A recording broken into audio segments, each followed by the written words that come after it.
जिसके घर में संपदा की कमी होती है, जिसके घर में कर्जा बढ़ जाता है, लक्ष्मी नहीं आती, बहुत टेंशन की जिंदगी जीता है मनुष्य, व्यापार चल नहीं रहा, बहुत तकलीफ का जीवन चल रहा होता है, तो आज भी नियम है महाराज, ये सोमवार शुक्रवार ये 2 बार ऐसे हैं, इन 2 बार को यदि कटोरी में थोड़ा सा शहद रखकर, मधु रखकर यदि लक्ष्मी जी का स्मरण किया जाए और माता लक्ष्मी जी का स्मरण कर कर एक लाल पुष्प उस कटोरी के सम्मुख में माता लक्ष्मी का नाम लेकर रखा जाए और बाद में वही शहद, वही मधु और वही पुष्प सोमवार का दिन और शुक्रवार के दिन लक्ष्मी का पूजन कर कर, स्मरण कर कर, शुक्रवार के दिन पूजन करें, शनिवार के दिन उस मधु का, उस पुष्प का विसर्जन करें, सोमवार के दिन पूजन करें लक्ष्मी जी का स्मरण कर कर, और मंगलवार के दिन अगर विसर्जन करें, 5 या 7 सोमवार या शुक्रवार को यदि आप मधु का भोग लक्ष्मी जी को लगाना प्रारंभ कर दें, शिव का नाम स्मरण कर कर, तो उसके घर में कभी संपदा की कमी नहीं होती, लक्ष्मी उस संपदा को बढ़ाती। और हम तो यहां तक कहेंगे, प्रयास करो, अगर आपके घर में छोटा सा शिवलिंग विराजमान है, आपके घर में अगर छोटा सा शंकर जी का शिवलिंग है, छोटा सा शंकर भगवान का शिवलिंग है, या आपके घर में कुबेरेश्वर धाम का कंकर है, और आपके घर में यदि शंकर भगवान का शिवलिंग है, या सीहोर का रुद्राक्ष हो, या शंकर भगवान का शिवलिंग हो, या कंकर शंकर हो, तो निवेदन है जहां पर भी शिवलिंग आपके घर में विराजमान है, अगर छोटी सी कटोरी में एक बेलपत्र को आप नीचे रखिए, छोटी सी कटोरी उस बेलपत्र के ऊपर रखकर उसमें थोड़ा सा मधु, शहद, शंकर भगवान की साक्षी में शिव जी के सामने अगर शुक्रवार की शुक्रवार रखना प्रारंभ कर दो, धीरे धीरे संपदा की वृद्धि अपने आप होना प्रारंभ हो जाए। शुक्रवार के दिन बेलपत्री के वृक्ष के नीचे बैठकर घृत का दिया लगाकर शरीर में जो रोग है उसका स्मरण कर कर शंकर जी से विनय कर कर, हे भोलेनाथ, आपने शुक्र देवता को संजीवनी मंत्र दिया है, तो क्या आप मेरे को वो मंत्र प्रदान नहीं करोगे? मेरे रोग, मेरी बीमारी, मेरे दुख को आप नहीं हरोगे? शिव से कहो, ये शरीर आपने दिया है और भजन करने के लिए दिया है, स्मरण करने के लिए दिया है, कीर्तन करने के लिए। स्कंद पुराण कहती है महाराज कि भगवान नारायण स्वयं इस जड़ के नीचे अपना विश्राम करते हैं। इस जड़ के नीचे प्रयास करा करो, एक चुटकी हल्दी, कितनी? मात्र एक चुटकी हल्दी आंवले के वृक्ष के नीचे भगवान हरि हर महादेव के नाम से रखकर उस पर पूर्व मुख कर कर, पूर्व की ओर मुख कर कर जल समर्पित करना प्रारंभ कर दीजिए। आप अगर प्रयास करेंगे, शुक्रवार की शुक्रवार करें, या नवमी की नवमी करें, अष्टमी की अष्टमी करें, प्रदोष की प्रदोष कर लें, मन जब दो होने लगे तब एक श्वेत पुष्प लेकर उस सफेद पुष्प में थोड़ा सा हल्दी और कुंकू का लेपन कर कर किसी भी शंकर के मंदिर में, शंकर के शिवलिंग पर यदि ब्रह्मेश्वर महादेव का नाम लेकर उस फूल को, पुष्प को समर्पित किया जाता है, फूल को चढ़ाते समय, फूल जब समर्पित किया जाता है तो फूल का जो मुख है, जैसे ये डंडी है फूल की, और फूल का जो मुख है, जहां आप बैठे, इधर बैठे तो इधर, उधर बैठे तो उधर, इधर बैठे तो इधर, फूल का मुख अपनी ओर होना चाहिए। उस भगवान शंकर के शिवलिंग पर ब्रह्मेश्वर महादेव का नाम लेकर यदि वो श्वेत पुष्प, हल्दी और कुंकू लगाकर समर्पित करा जाता है, तो व्यक्ति का मन बार बार डामाडोल नहीं होता और वो एकाग्र चित्त होकर अपनी मंजिल तक पहुंच जाता है। वो ब्रह्मेश्वर महादेव। एक पात्र में जल और दूध ले लीजिए, शुक्रवार का दिन। तो कहोगे गुरुजी ये कथा कहां से निकाल के लाए हो? तो विष्णु पुराण में से आप उसको स्मरण कर सकते हो। काय में से? विष्णु पुराण में से। एक पात्र में देसी गाय का दूध, जल उसमें रखकर, और आपके यहाँ अगर लड्डू गोपाल हो, यदि आपके घर में ठाकुर जी हो, लड्डू गोपाल हो, विष्णु जी का कोई स्वरूप हो, श्री हरि का कोई स्वरूप हो, तो उस पर शुक्रवार के दिन आप संध्या के समय पर दुर्वा डालकर, उस दुर्वा से अगर लक्ष्मी जी के नामों का 108 बार उच्चारण कर कर, घी का दिया लगाकर, कैसर के चावल साथ में रखकर केवल उस जल का और दूध का मात्र छींटा देते हो, तो उसके घर में कभी लक्ष्मी की कमी नहीं आ सकती, संपदा बढ़ती चली जाती है। 108 बार लक्ष्मी के नाम का मात्र उच्चारण कर लेने पर, भगवान विष्णु के चरणारविंद पर, भगवान विष्णु के चरणों पर केवल उस दुर्वा का जल का, दूध का सिंचन कर देने से भी लक्ष्मी बढ़ती है। और दुर्वा का एक बहुत सुंदर गुण है महाराज, बहुत सुंदर गुण है दुर्वा का, जहां पर उसके भीतर गांठ आती है ना, वहां से 2 रास्ते बना देती है। बोलो बनाती कि नहीं बनाती? कभी दुर्वा देखी होगी आपने, जहां गांठ आई वहां दो रास्ते बनाएगी, फिर गांठ आई फिर दो रास्ते बनाएगी, फिर गांठ आई फिर दो रास्ते बनाएगी। दुर्वा का क्रम ऐसा है कि हम भगवान को दुर्वा क्यों देते हैं, उसका कारण यह है कि मान लो हे परमात्मा, हे शंभु, हे गणेश, हे प्रभु नारायण, अगर मान लो मेरा एक रास्ता चलते चलते गांठ पड़ जाए, एक रास्ता मेरा बंद हो जाए, तो वहां से मेरे दूसरे रास्ते खोल देना। इसलिए दुर्वा भगवान को समर्पित करी जाती है। दुर्वा को समर्पित करने का क्रम ही यही है कि मेरे मार्ग खुल जाए, मेरी राह खुल जाए, मेरा मार्ग चारों तरफ खुलता चला। दुर्वा नीचे की ओर चलते चलते मार्ग खोलती। अमृत है ये, इसलिए नष्ट नहीं होती। तोड़ के रख लेना, प्रैक्टिकल करके जरूर देखना, सियोर वाला महाराज कहीं झूठ तो नहीं बोल रही है।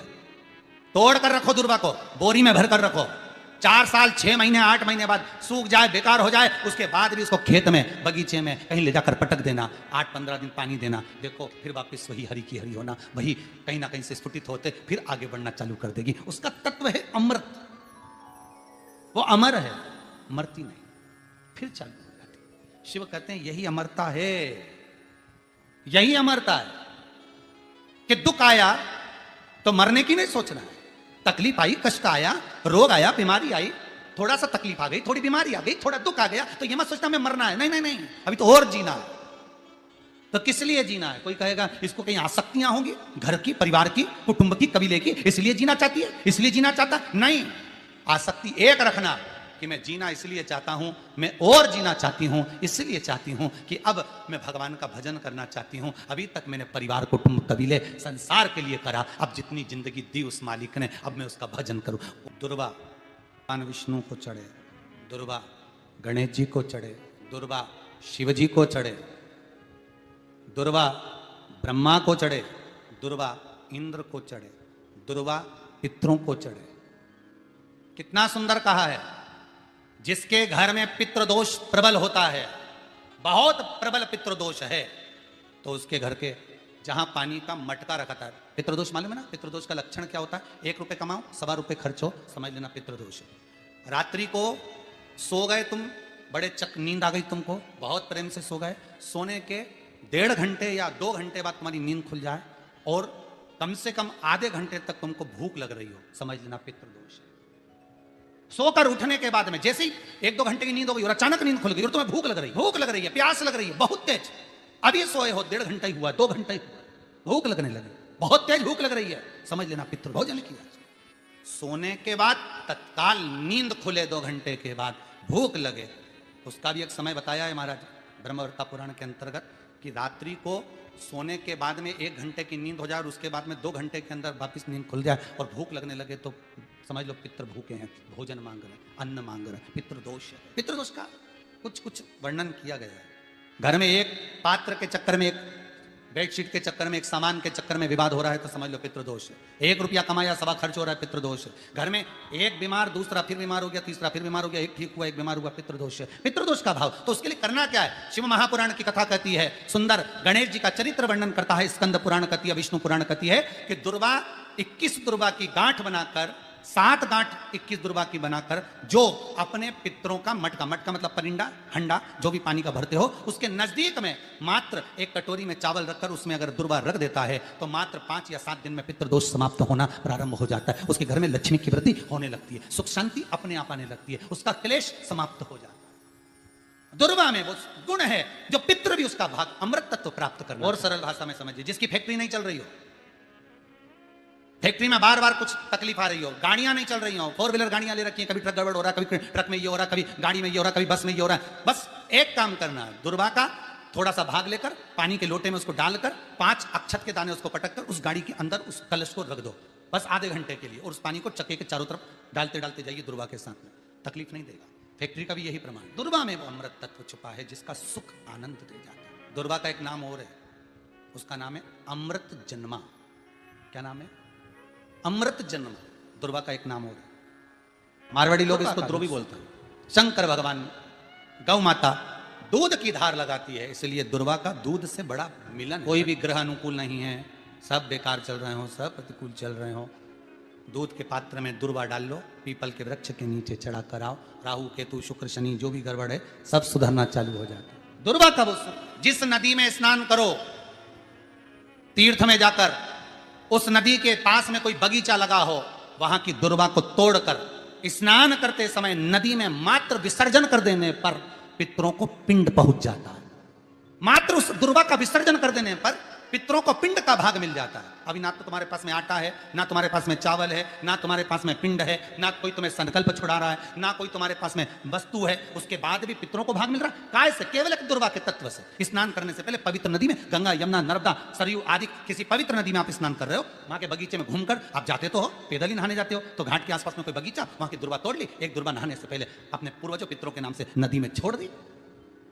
फूल तो छोड़ते ही हो, दिया भी छोड़ते हो, बस एक ही चीज नहीं छोड़ते, वो दुर्वा। और वो वही काम तुम कुछ छोड़ो ना छोड़ो, एक दुर्वा था। शिव पुराण कर रही है महाराज। देवताओं को अमृत कितनी बार मिला? एक बार। दुर्वा को अमृत कितनी बार मिला? बोलिए 5 बार। कार्य सिद्धि के लिए 5 दुर्वा गणेश जी को चढ़ाई जाती है। आज भी नियम। कभी आपको मौका मिला हो और आपने रावण संहिता पढ़ी हो। कौन सी संहिता? रावण संहिता।